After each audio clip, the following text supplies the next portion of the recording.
নমস্কার বন্ধু, আমি সুতপা চলে এসেছি। তাই হ্যাঁ, আজকে দেরিও হয়েছে, আবার কালকে ভিডিও দিতে পারিনি, কালকে খুবই ব্যস্ত ছিলাম বন্ধুরা।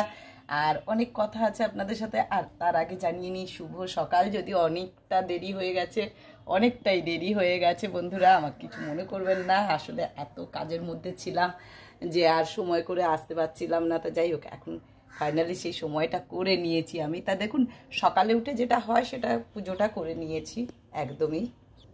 তো বৃহস্পতিবার আপনারা জানেনই, তাই আমি পুজোটা সকাল সকাল করে নিলাম। হ্যাঁ, আপনারাও করেছেন বা করবেন সে তো নিশ্চয়ই, কিন্তু আমিও পুজোটা করে নিলাম। সবাই বেরিয়ে গেল ওরা দুজনে, সেই জন্য মানে এতটাই দেরি হলো আসতে।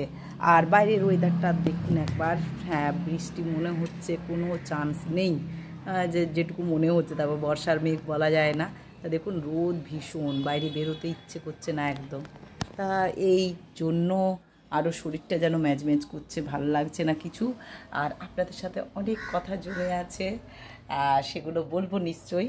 এই যে আমার ছোটো ছোটো সোনাগুলো দেখুন, এরা ভালোই আছে, এদেরকেও জল দিয়েছি। আর আমি গেছিলাম আপনার বিপত্তারিণীর পুজো করলাম, করে নিয়ে মেয়ের বাড়ি গেছিলাম। তা মেয়ে, জামাই, দিদিভাই, দাদাভাই সবাইকে দেখে এলাম। খুব ভালো লেগেছে জানেন, সেই রেশটা যেন এখনও লেগে আছে। তারা এত ভালো, এত সবাই ভালো, আর আমাদের এত ভালোবাসেন ওনারা যে কি বলবো। তা সেই কথাই যেন মনে হচ্ছে, এত সুন্দর সময় কাটিয়ে এলাম তাদের সাথে। মানুষগুলো সত্যি ভালো, খুবই ভালো মানুষ তারা। এই যে সকালবেলা আমি আলপনা দিয়েছি, আলপনা দিতে জানি না, তবে দেওয়ার চেষ্টা করি। আর আপনাদেরকে একটা জিনিস দেখাচ্ছি, দেখুন বন্ধু, এই ছবিটা দিয়েছেন আমার প্রিয় দিদিভাই, দাদাভাই, মেয়ে, জামাই, ওরা সবাই মিলে আমাকে এই ছবিটা দিল। আমার জীবনে আমার জীবনে আমার জীবনে পাওয়া শ্রেষ্ঠ একটা উপহার। বিশ্বাস করুন, এর থেকে দামি কিছু আমার কাছে হয় না। এত ভালো লেগেছে। হ্যাঁ, দারুণ দারুণ দিদিভাই এই ছবিটা আমাকে দিয়েছেন, বলেছেন আপনি পুজো করবেন। তা আমার যেন জীবনের সব থেকে দামি উপহার, আর সব থেকে এই প্রথম বড় উপহার কিছু পেলাম, মানে এত সুন্দর উপহার। এতদিন আমি কিন্তু এত ভালো মনের মতো উপহার পাইনি, কিন্তু দারুণ। আর মানুষগুলো তো দারুণ। দিদিভাই আমাকে আরও উপহার দিয়েছেন, তার একটা সুন্দর হীরের টুকরো ছেলে দিয়েছেন, এর থেকে আর বেশি কি। কিন্তু কিন্তু দিদিভাইরা সত্যি ভালো না, দিয়েছেন বলে ভালো না, দিদিভাইদের মানসিকতাটাই আলাদা। তারা অন্য লেভেলের মানুষ। তাদের মানে মনের মধ্যে মন একবারেই গঙ্গা জলের মতো, তাদের পরিষ্কার মনের মানুষ তারা। তারা যেন ভালো থাকেন, ঠাকুরকে এটাই বলবো, যেন ভালো থাকেন। তাই এইটা আমাকে দিদিভাই দিয়েছেন। এটা হচ্ছে আমার জীবনের সব থেকে বড় দামি উপহার। দারুণ। আমার এই ছবিটা দিয়েছেন, আমার খুব ভালো লেগেছে। আর কাজটা দেখুন, খুব সুন্দর। এই যে চারপাশটায় কাজটা খুব সুন্দর।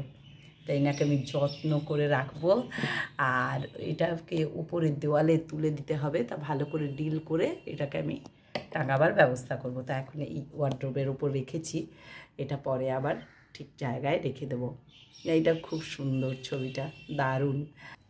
আর এই ছবিটাও দিয়েছেন আমার মানে হাজব্যান্ডকে ওর দিদিরা, তাই এটাও খুব সুন্দর। এই জিনিসগুলো না এত ভালো লাগে, এই ঠাকুরের ছবি টবিগুলো, সত্যি বলছি আমাদের কাছে এগুলো অমূল্য। দারুণ দারুণ। ইনি হচ্ছেন সর্বমঙ্গলা মা, ব্যারাকপুরে এনার মূর্তি আছে, সর্বমঙ্গলা মন্দিরে। এটা ওই ছবি, ব্যারাকপুরের ছবি। তা দেখুন, এই গিফটগুলো আমাদের জীবনে অনেক কিছু, সত্যি বলছি। তা এইটাই আপনাদের সাথে শেয়ার করার ছিল আজকে, যে আপনাদেরকে দেখাই। আপনাদেরকে না দেখালে তো ভালো লাগে না আমার বন্ধুদের। আর আমার দিদিভাই, দাদাভাই, আমার মেয়ে, জামাই, সবাই একই, মানে কি বলবো, ওদের মনগুলো খুব বড়, ওরা খুব ভালো মানুষ সবাই। রিজুবাবু তো তুলনা নেই, রিজুবাবু মানে কি বলবো, সত্যি ভালো। তা যাই হোক, এটা সবই তো ওনার মানে আশীর্বাদ পেয়েছি, সব কিছু পেয়েছি এনাদের আশীর্বাদে, তাছাড়া তো কিছু হয় না। তা মানুষগুলো অতি ভালো, অতি ভালো, অতি ভালো। তা দেখুন বন্ধু, এটাকে আমি টাঙাবো, যত্ন করে রাখবো। এটা এখন ওয়ার্ড্রোবের উপর রেখে দিয়েছি। এটাকে আমি এই ওখানে ইয়ে করে ডিল করে টাঙাতে হবে এটা, কারণ প্রচুর ভারী আছে। এটা যেমন তেমন ডিল করলে মানে ইয়েতে লাগানো যাবে না, তাই ডিল করে এটাকে ভালো করে পেরেক দিয়ে রাখতে হবে সুন্দর করে বেঁধে। আর আমার বাড়িতে কত রকমের গণেশ আছেন দেখুন, নানা রকমের গণেশ দেবতাই দেখুন, বিভিন্ন রকমের গণেশ আছে আমার এখানে। এগুলো জগন্নাথ, বলরাম, সুভদ্রা। এখানেও জগন্নাথ আছেন, অনেক রকমের জগন্নাথ, বলরাম, সুভদ্রা দেখতে পাচ্ছেন। এই যে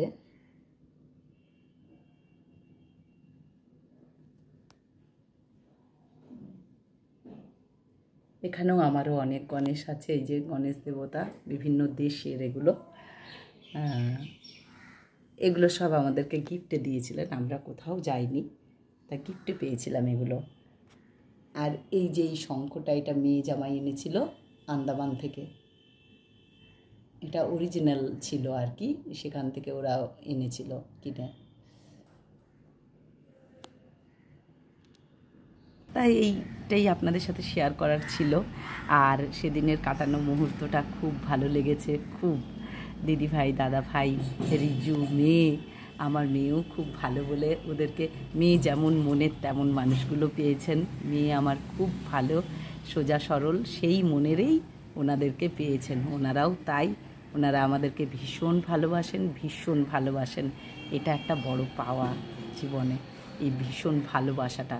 কারণ ভালোবাসা পাওয়া অনেক ভাগ্যের ব্যাপার। তা যাই হোক, এটা আদ্যা মায়ের দান, মায়েরই সব ইচ্ছা। আমি তো মাকে ছাড়া কিছু জানি না, যা যেটুকু পেয়েছি সব মায়ের জন্য। আর এই যে এখানে আমার মা সারদা দেবী আছেন, এখানে পুজো করে নিয়েছি সকালবেলা। আদ্যা মায়ের পুজো হয়ে গেছে। এনাদেরকে এখনও জল দিইনি, আজকে একটু ভালো করে গাছগুলোকে পরিপাটি করতে হবে, যত্ন করতে হবে। ছেলে বেরিয়ে গেছে, বাবাও বেরিয়ে গেছে, আর কিছু কাজ নেই, তাই এখন এগুলোই করব বাড়িতে বসে। তাই একটু সময় লাগবে, তা ভাবলাম যে বন্ধুদের সাথে একটু কথা বলে নিই, বলে আরম্ভ করব। আজকে অনেক কাজ আছে, এখনও বিছানা টিছানা করিনি, ঝাড়িনি, সেগুলো সব ইয়ে করব। তাই এবারে আস্তে আস্তে কাজে করব। আর এখন রান্নারও তাড়া নেই। আর আমার তো আজকে নিরামিষ, আজ বৃহস্পতিবার, নিরামিষ খাবো, সেই জন্য নিজের মতো কিছু করে নেব। তাই এখন এইটুকু, আপনাদের সাথে থাকলে, আপনাদের সঙ্গে শেয়ার করলে আমার সব কথা ভালো লাগে, এই আর কি। ভালো লাগার জন্যই তো আশা, তাই না বন্ধু? আপনারা আমাকে ভালোবাসেন, এটা আমার তো অনেক বড় পাওয়া। সব কিছু মায়ের হাতে, মা দিয়েছেন এই ভালোবাসা, এটাই আমার বড় পাওয়া। আমার সোনা দানা কিচ্ছু চাই না, আপনারা আমাকে ভালোবাসবেন, সঙ্গে রাখবেন। আর আমার ইউটিউব চ্যানেলটাকে অবশ্যই সাবস্ক্রাইব করবেন, লাইক করবেন, কমেন্টস করবেন। আর সবথেকে বড় ব্যাপার হলো সঙ্গে থাকবেন, ভালোবাসবেন। তা এখন এইটুকু বন্ধুরা, আবার নেক্সট ভিডিও নিয়ে আসবো। ততক্ষণ আমার সঙ্গে থাকুন। টাটা, ভালো থাকবেন।